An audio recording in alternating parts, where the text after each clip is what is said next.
masih di channel Belajar Bebas Tanpa Batas.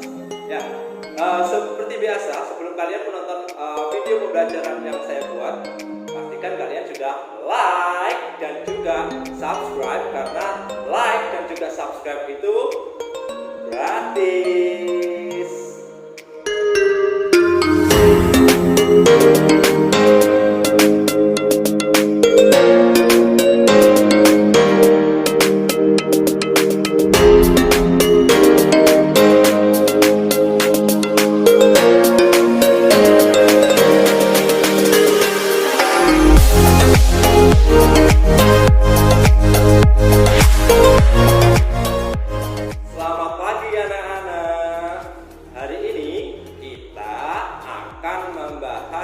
Pendalaman materi tema 5, subtema 2, pembelajaran 1 dan pembelajaran 2. Tapi sebelum saya menyampaikan materi pendalaman kita untuk hari ini, saya berharap kalian semua sehat, ya, agar dapat mengikuti materi pembelajaran kita hari ini dengan semangat pastinya.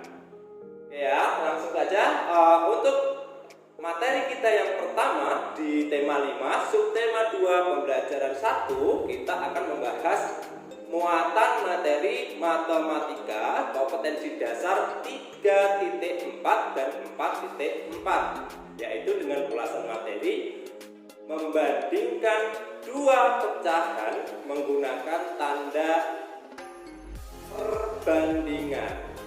Ya, kalian sudah mempelajari cara membandingkan dua pecahan pada subtema 1 yang kemarin. Jika kedua pecahan berpenyebut sama, bandingkan pembilangnya. Masih ingat kan? Pembilang letaknya di atas. Terus kemudian penyebut letaknya di bawah, ya. Nih, di sini manakah yang lebih besar dari kedua pecahan berikut ini? Nah, di sini ada dua pecahan. Yang pertama adalah 3/5 dan 4/5. Ya. Ini yang membedakan adalah pembilangnya. Pembilangnya yang pertama adalah 3, terus kemudian yang kedua di situ adalah 4, sedangkan penyebutnya sama-sama 5. Maka kalian perbandingkan, ya, besar pecahan yang mana, 3/5 atau 4/5. Lanjut. Jika kedua pecahan memiliki pembilang yang sama, perhatikan penyebutnya. Kalau tadi yang sama adalah penyebut, sekarang adalah pembilang, ya. Semakin besar penyebutnya, maka semakin kecil nilai pecahan tersebut. Seperti yang kita bahas kemarin, jika penyebutnya atau per yang bawah itu jika lebih besar, maka pecahan itu nilainya jadi lebih sedikit, ya. Sebaliknya, semakin kecil penyebutnya, maka semakin besar nilai pecahan itu. Manakah yang lebih besar dari kedua pecahan berikut? Nah, di sini dilihat untuk pembilangnya itu sama-sama 3, ya, sama-sama 3. Tapi untuk penyebutnya itu berbeda. Yang satu itu 3/5. Terus kemudian yang berikutnya, yang satunya lagi 3/6. Nah, antara 5 dan 6, ya, itu memiliki penyebut yang berbeda. Seperti yang sudah saya sampaikan tadi, jika penyebutnya itu lebih kecil, ya, lebih kecil, maka semakin besar nilai pecahannya itu. Nah, itu pembahasan kita tentang perbandingan pecahan. Terus kemudian materi kita lanjutkan dengan materi yang kedua, yaitu muatan SPDP. Ya. Nah, untuk muatan SPDP kita akan membahas kompetensi dasar 3.3 dan 4.4. 4.3. Materinya tentang apa? Yaitu materinya tentang gerak tari dari sebuah lagu. Kalau kalian pernah melihat SDN Lampok, itu ada ekstrakurikulernya, yaitu seni tari. Dari kalian ada yang ikut kemarin berapa? Saya belum tahu, karena untuk ekstrakurikuler kita sementara terhenti karena pandemi COVID-19 ya. Nah, kita bahas untuk tarinya. Tari adalah gerak tubuh secara berirama yang dilakukan di tempat dan waktu tertentu. Nah, dalam tari, gerak merupakan unsur yang paling utama. Jadi untuk tari sendiri itu gerakan merupakan unsur yang paling utama ya. Nanti ada gerakan di kepala, gerakan tangan, kemudian gerakan kaki dan sebagainya. Oke, gerak dapat dilakukan secara cepat maupun lambat yang disesuaikan dengan temponya. Nah, nih tarian dengan musik bertempo cepat biasanya gerakan penarinya juga cepat. Tapi sebaliknya, tarian dengan musik bertempo lambat, gerakan penarinya cenderung lambat atau pelan.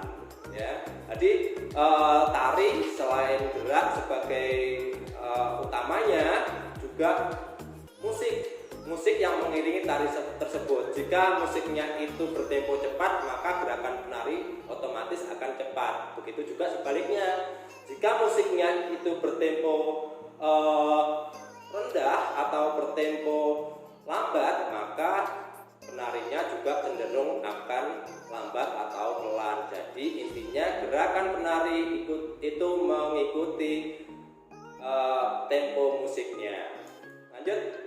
Nah, itu yang kita bahas untuk tema 5 ya.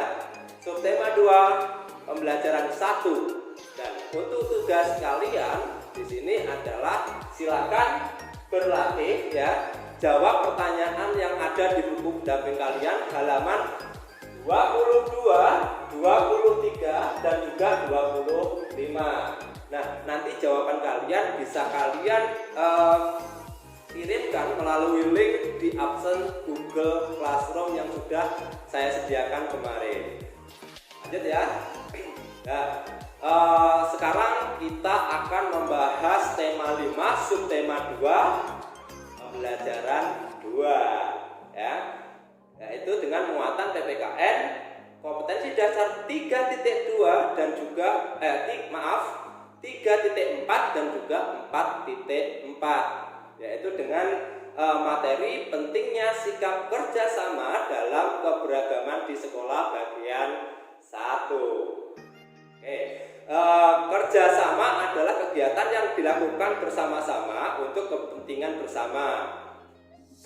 Dalam kerjasama yang baik, setiap anggota harus menghargai perbedaan dalam keberagaman demi menjunjung tinggi persatuan. Kerjasama dalam keberagaman dapat dilakukan di lingkungan rumah, sekolah, maupun di lingkungan masyarakat. Bekerja sama dalam keberagaman dapat menciptakan lingkungan yang nyaman, tentram, dan damai. Oke, intinya adalah kita kerjasama.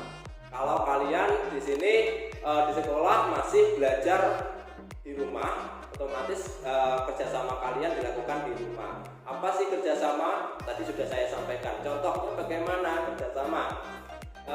Misal kalau kalian di rumah kerjasama dengan keluarga, ya, keluarga atau kerjasama di rumah, yaitu dengan cara ketika ibumu menyapu, kalian juga menyapu atau membantu untuk membersihkan menggunakan kemoceng. Jadi sama-sama kerja, itu namanya kerjasama. Kalau di masyarakat, misalkan di masyarakat itu, kalau yang marah hari ini kita adalah untuk membasmi virus corona atau COVID-19 dengan cara menyemprotkan disinfektan, maka di masyarakat kalian bisa untuk membantu untuk masyarakat yang sedang melakukan penyemprotan. Tidak usah berat-berat, contohnya kalian membawakan disinfektannya, tidak usah menyemprot seperti itu namanya kerja sama di lingkungan masyarakat. Nah, lanjut kita bahas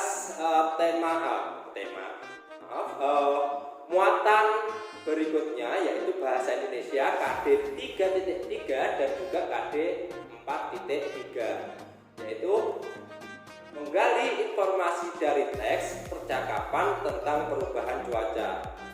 Nah, informasi tentang perubahan cuaca dapat kita peroleh dari teks tulis, ya. Kita bisa memperoleh informasi tentang perubahan cuaca dari teks percakapan. Selain teks tulis, kita juga dapat memperoleh informasi dari teks percakapan. Nah, itu saja untuk yang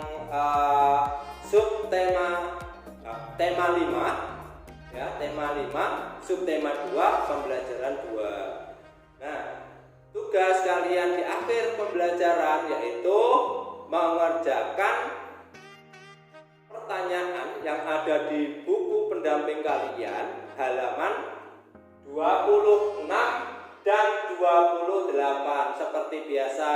Setelah kalian mengerjakan selesai, silakan kalian upload di link yang sudah saya berikan, yaitu di link absen tugas siswa di Google Classroom. Nah, itu saja untuk pembahasan kita di tema 5, subtema 2, pembelajaran 1 dan pembelajaran 2 sudah selesai. Nah, saya sebelum mengakhiri ingin mengingatkan kepada kalian semua, yaitu tetap menjaga protokol kesehatan, yaitu 3M. Yang pertama yaitu mencuci tangan dengan sabun, ya. Terus yang kedua, memakai masker jika kalian keluar rumah. Yang ketiga, menjaga jarak. Dan saya berdoa semoga kita semua selalu diberikan kesehatan oleh Allah Subhanahu wa Ta'ala. Itu saja yang dapat saya sampaikan. Ada kurang lebihnya saya mohon maaf. Wabillahi taufiq wal hidayah. Wassalamualaikum warahmatullahi wabarakatuh.